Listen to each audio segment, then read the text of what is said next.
C'est la vie des entreprises sur Vivre FM et ce matin, nous faisons connaissance avec un photographe spécialisé dans le handicap. Christian Rocher, bonjour. Bonjour. Il y a 4 ans, vous avez eu un accident de la circulation et depuis, vous êtes paraplégique.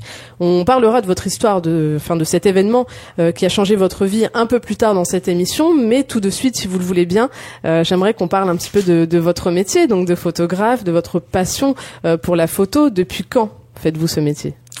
Eh bien, la passion m'est venue tout jeune, à l'âge de 15 ans, à travers mon grand-père qui était un passionné d'images et de Leica et de la photo. Donc, la passion m'est venue à ce moment-là. Et ensuite, j'ai eu un parcours un peu parallèle et j'ai pu faire une école sur Marseille, une école de photographie.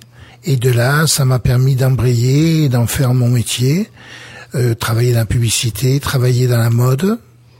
Voilà. Donc cette passion, elle est venue à 15 ans, mais est-ce que des petits, pour beaucoup de passionnés, dès qu'on est tout petit, on touche à un appareil photo, par exemple. Votre premier appareil photo, c'était quand ? La première photo, c'était quand ? On a envie de savoir. Je dirais que l'image, elle a toujours été en moi. C'est quelque chose qui fait partie intégrante de moi, l'image, la lumière. Donc mes premières images, je les ai fait toutes petites, il y a une dizaine d'années. L'appareil photo était quelque chose de magique pour moi. C'était un outil magique de découvrir des images, d'immortaliser des moments. Et ça, c'est venu tout jeune. Je dirais que ça a toujours été au plus profond de moi. Vous avez gardé des photos d'anciennes photos ? Oui, j'ai gardé des photos, entre autres que j'ai fait, mais aussi de mon grand-père, de famille,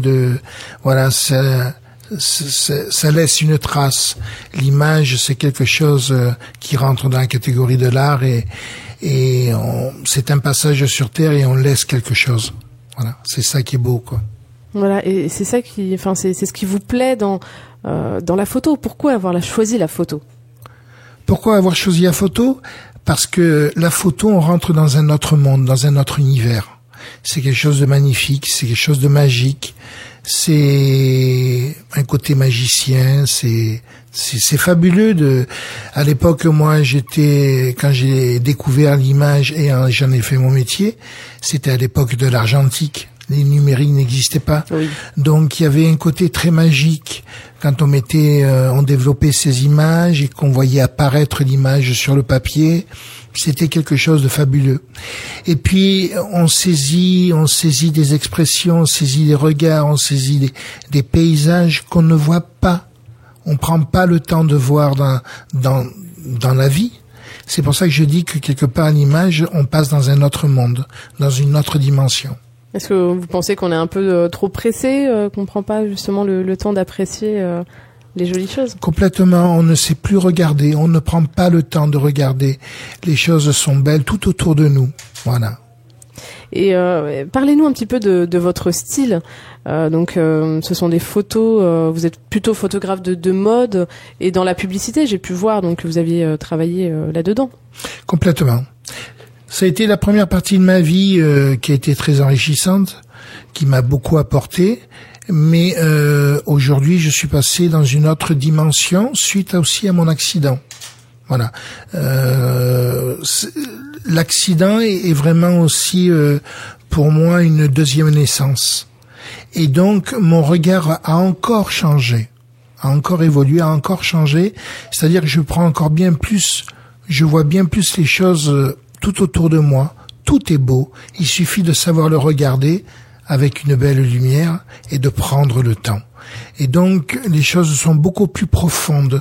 Je dirais que dans une première partie de vie, dans la mode, la publicité, on est quand même dans un système, on est dans quelque chose qui doit se vendre, qui doit être porteur, donc c'est très enrichissant. Mais là, aujourd'hui, je suis beaucoup plus dans l'image sur un aspect artistique, voilà. Et humaine. Et humaine, donc vous photographiez des personnes qui sont en situation de handicap moteur ou cognitif, donc ce sont vraiment vos modèles principaux. Alors, oui, principaux, mais étant rentré, comme je dis toujours, c'est une deuxième naissance et je suis un jeune handicapé. puisque ça fera 4 ans le 21 juin. Et donc j'appréhende, je suis rentré dans le milieu, au départ par l'handicap moteur, étant donné que je suis paraplégique, mais aujourd'hui c'est tout type d'handicap. Justement, je veux surtout pas qu'on mette des cases, vous voyez, je parle de tout type, donc toute personne qui est en situation de handicap est intéressante à photographier. Et pourquoi le portrait ? Pourquoi le portrait ? Oui. C'est très simple. Le portrait, parce que la beauté de l'âme, la beauté de l'être s'exprime et ressort par les yeux et le sourire. Et vos photos sont essentiellement en noir et blanc. Vous travaillez sur du noir et blanc, mais pourquoi ? Alors, le noir et blanc, pourquoi ? Parce que là aussi, le noir et blanc, on rentre dans une autre dimension. La couleur, en vérité, la couleur, c'est notre regard. Et à travers une image, dans la couleur, on se perd. Le regard se perd. Dans le noir et blanc, on revient dans les fondamentaux. Et là, qu'est-ce qu'on va chercher ? On va rechercher la lumière. Et la lumière, on la retrouve dans les yeux, dans le sourire. Voilà, c'est toute cette beauté intérieure que je recherche. Et qui sont vos modèles ? Bien, aujourd'hui, je fais toujours des portraits pour des jeunes modèles. Et le gros de mon travail et ma passion, c'est toute personne en situation de handicap. Aujourd'hui, que ce soit l'handicap qu'il y soit ou qu'il y soit pas, l'image et le portrait permet déjà de se réapproprier sa propre image. Donc c'est vraiment déjà, la première des démarches, c'est pour faire du bien à la personne que je photographie. Qu'elle puisse se voir et se découvrir comme elle ne s'est jamais vue. Parce que justement, le problème, c'est que à travers le portrait, quand on se regarde dans une glace, quand on se regarde, on a toujours des mimiques. Et aujourd'hui, 99% des gens vous disent toujours « je ne suis pas photogénique ». Oui. Ce qui est faux, ce qui est complètement faux. Ils ne savent pas se regarder, ce qui est normal parce qu'ils se regardent devant une glace et ils ne sont pas eux-mêmes. Donc moi, toujours, ce que je fais, c'est aller rechercher, capter ce moment, cet instant, cette seconde et cette lumière intérieure. C'est cette seconde qui va révéler la personnalité de la personne. Complètement. Et ça permet que la personne se retrouve. Et la plus belle des récompenses, c'est quand la personne me dit, que ça soit en situation de handicap ou pas, « Oh, mais c'est moi, là ?»« Oui, c'est toi. »« Ah ben, je ne m'étais jamais vu comme ça. » Et là, c'est réussi. Et la personne est heureuse. Donc déjà, ma première démarche, c'est de faire du bien aux autres, à la personne. Ensuite, ça permet aussi d'être vecteur, être porteur. L'image aujourd'hui dans notre société est le meilleur vecteur d'intégration. Et on a envie de savoir donc comment se passe un shooting photo. Comment ça se passe ? Est-ce qu'il faut se préparer, parce que là ce sont des personnes j'ai un exemple pour une personne qui aurait un handicap mental, donc il faut la faire poser aussi. Alors comment ça se passe ? Justement, j'ai gardé ça, c'était enrichissement de ma première partie de vie. C'est-à-dire la première démarche, c'est une histoire, c'est une séduction mutuelle dans le bon sens du terme. Donc c'est un échange à travers un café, discuter, partager.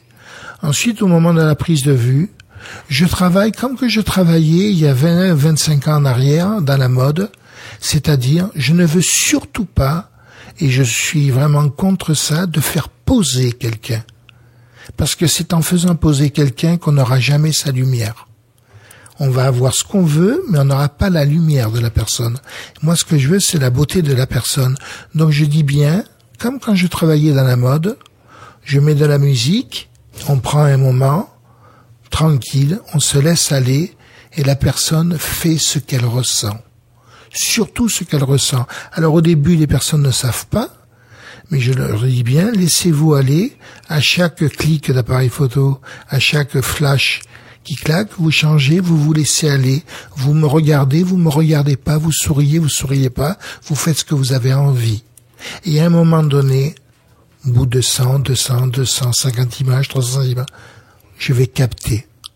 Et c'est ça qui est beau, c'est ce moment magique, c'est un moment de communion, c'est quelque chose de fabuleux.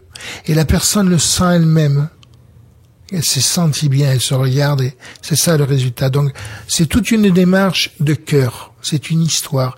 L'image, elle se fait pas à travers un clic, elle se prépare avant, elle se fait, et elle s'entretient après. C'est beau ce que vous dites. Mais je le dis avec mon cœur.